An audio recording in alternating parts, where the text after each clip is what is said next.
गोवळी नसलेल्या बकऱ्यां बरी असलेल्या लोकांतय जेजू बिरमत पावता आणि तो तांकां जायतें शिकयता, सांज जाता पर्यंत शिकयता. तर जेजून बिरमत पावून जायतें शिकयलें म्हणच्यात लोकांची भूक कळीत जाता, ती आत्मीक भूक. जेजूच्या उतरांची ताका आयकुपाची भूक म्हणून आमी समजूं येता. लोकांक दान सोडचे विशीं, तांकां वाडचे विशीं जेजूचें उलोवणें बारीस उणें. हांगासर थरकाबरीत उलयतले शीस मात्र.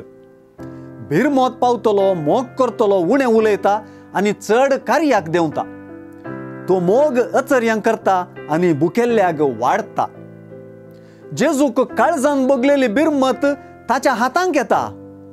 तो वाऱ्यार ना, तो वास्तवीक आनी ताचें चिंतप साकारपणाचें. जेजूची बिरमत उंड्या कुडक्या परी, उंड्याचे कुडके हातांत धरूंक मेळटात.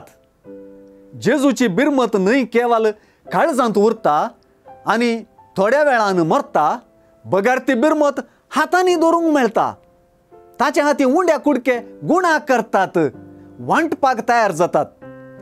बिरमत वास्तवीक रितीन भूक थांबोवच्यान शेवटाक पावता.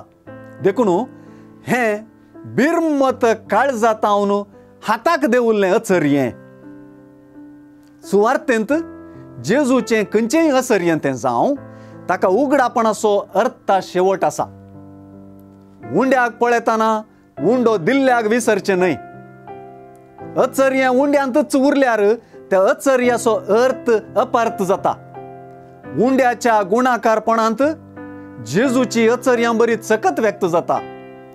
गोवळी नासलेल्या शेळ्यां परी आसलेल्यांक तरण्या तणार बसोवन तांची बिरमत पावोवन आपले शिकवणेच्या सुवार्थेच्या उतरांचो आनी उंड्याचो पासवो चरोव दिल्लो गोवळीच जेजू.